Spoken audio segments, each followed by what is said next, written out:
Bonjour à tous et bienvenue dans l'invité de l'Écho sur France 24. La bataille du référendum est lancée en Grèce. Un oui pourrait entraîner la démission du gouvernement, a dit Yanis Varoufakis, le ministre des Finances. L'Europe entière est suspendue au résultat de dimanche. L'Allemagne refuse toute négociation avant l'issue du vote.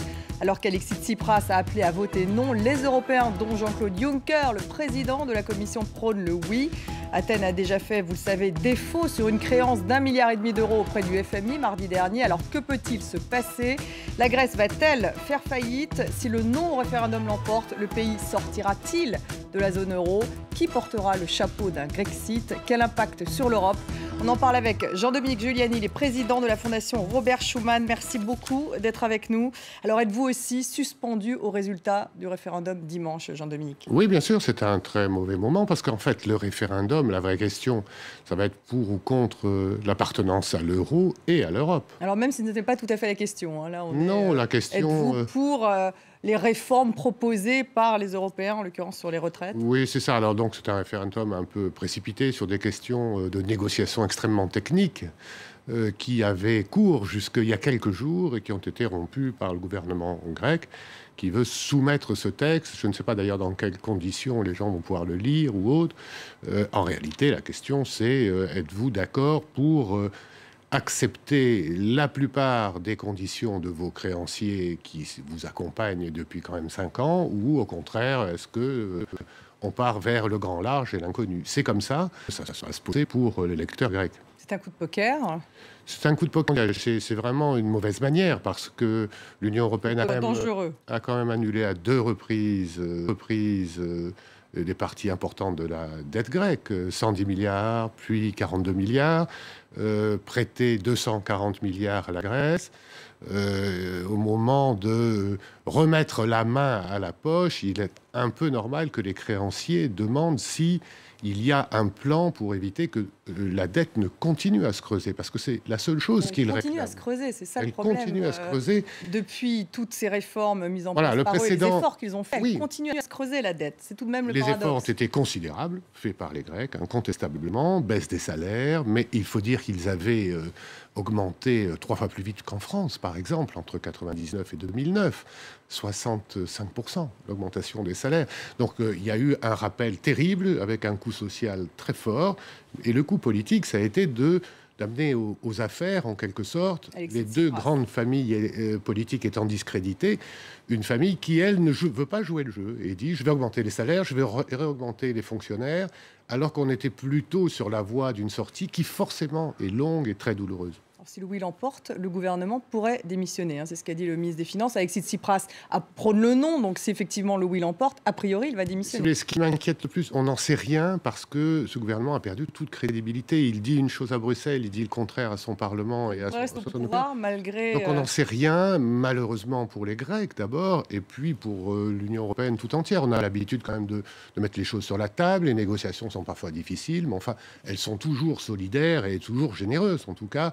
Aujourd'hui, si les Grecs peuvent retirer leur pension aux distributeurs de billets, puisqu'on a ouvert les banques spécialement pour les retraités, c'est de l'argent de la BCE, de la Banque Centrale Européenne, c'est l'Union Européenne qui paye, et puis c'est très bien comme ça pour éviter... Ils font face à un contrôle des capitaux très important, hein, ils ne peuvent pas retirer plus d'un certain petit montant par jour. 60 € par jour quand les banques sont ouvertes, et les pauvres gens qui sont les plus âgés, qui ont des retraites, des petites retraites, eux n'ont pas de carte bancaire, donc on a ouvert les banques pour eux, et ils vont retirer l'argent de la BCE. Donc si vous voulez, il y a vraiment une mauvaise manière qui est faite à l'Union européenne, une manière de traiter qui n'est pas civilisée du tout. On voit même pas ça, y compris au sein de l'Union. Les torts ne sont pas partagés, Jean-Dominique, pour vous, parce que là, vous parlez beaucoup des torts des Grecs, mais du côté des Européens, il y a peut-être beaucoup d'inflexibilité aussi, et puis les recettes ne fonctionnent pas. Tous les économistes le disent. Au final, il y a eu trop d'austérité. Mais on demande aux Grecs de faire leurs propres recettes. Le problème, c'est que M. Tsipras a été élu le 25 janvier. On attend toujours un plan pour que l'État puisse percevoir des impôts, par exemple,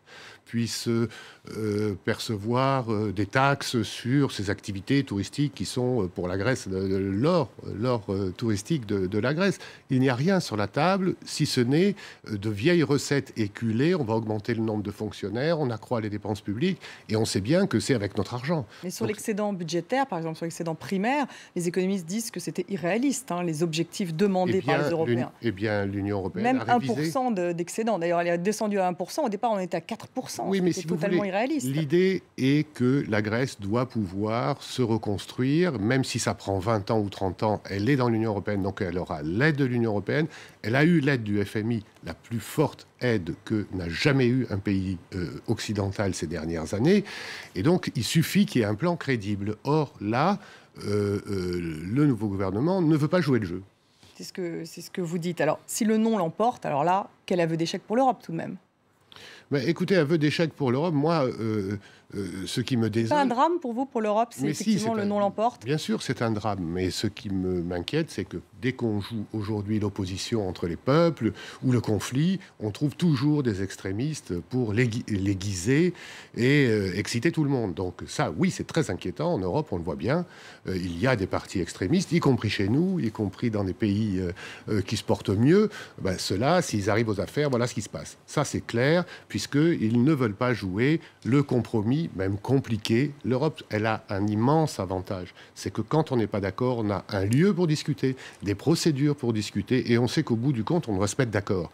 C'est long, c'est fastidieux, c'est pas glorieux, mais au moins ça marche, elle est d'une patience infinie. Donc si le non l'emporte, c'est tout de même un aveu d'échec. Si le non l'emporte, ça voudrait dire que les Grecs ne veulent plus, ne croient plus dans l'Europe et voient un avenir ailleurs. C'est plus coûteux pour les Grecs que pour les Européens? Mais évidemment, parce que ce qui est en cause, c'est quand même du jour au lendemain, il n'y a plus de monnaie. Donc, si vous voulez, c'est une fois de plus les plus fragiles qui vont payer, mais tout le monde va payer. Alors, certains disent qu'il va y avoir une dévaluation possible, ça pourrait refaire démarrer l'économie grecque. Aujourd'hui, finalement, certains se préparent en Europe à une sortie de la Grèce de la zone euro. Vous qui savez comment marche l'économie, ça n'est plus aussi dramatique qu'il y a 4 ans. Il y a des précédents dans l'histoire de l'économie, n'est-ce pas? L'Argentine ne s'est jamais remise de sa crise monétaire quand sa monnaie s'est effondrée. Donc on sait que la monnaie, c'est quelque chose qui est dans la poche de tout le monde et que c'est encore plus important pour ceux qui n'ont pas beaucoup d'argent que pour ceux qui en ont beaucoup. Donc lorsqu'il n'y a plus de monnaie, c'est le sang de l'économie qui est asséché. Et donc c'est ça que risque la Grèce si elle vote non et elle suit son gouvernement qui, lui, estime qu'il va pouvoir négocier ensuite.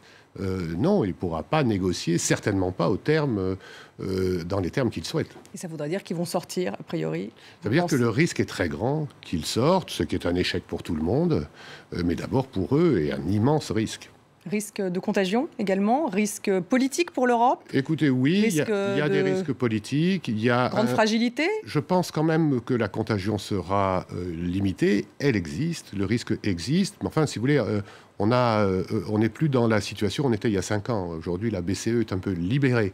Et lorsqu'on veut spéculer contre l'euro, aujourd'hui, on a en face la BCE qui a un bilan de 3 700 milliards de dollars, c'est-à-dire la moitié de celle de la Fed. Elle peut l'augmenter, le doubler.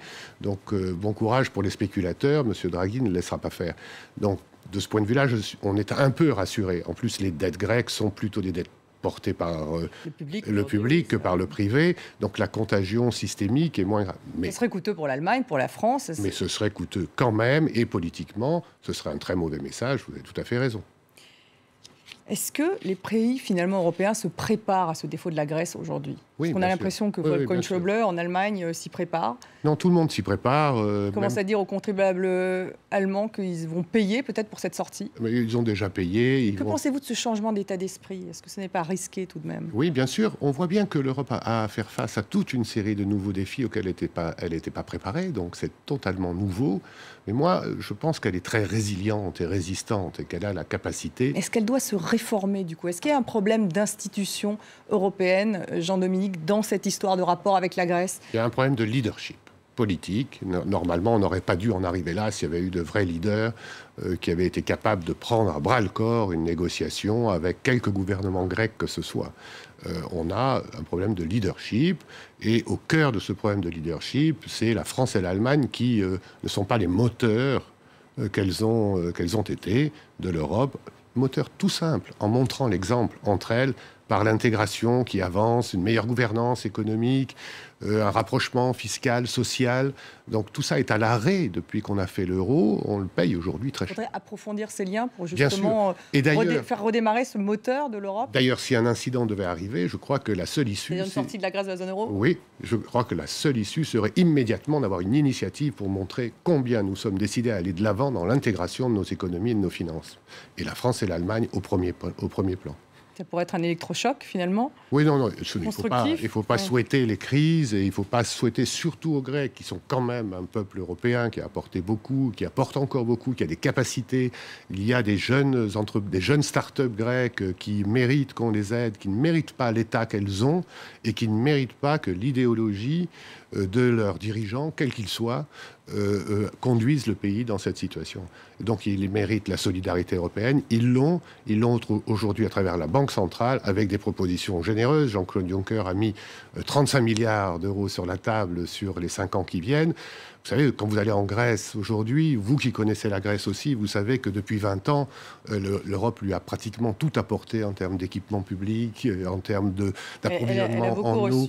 Elle a beaucoup reçu, elle ne l'a pas toujours bien utilisé. Alors, on peut toujours nous reprocher de ne pas avoir surveillé les mauvais élèves, mais enfin quand même, avouez que c'est un reproche un peu bizarre. Rendez-vous dimanche, en tout cas. Merci Jean-Dominique Giuliani.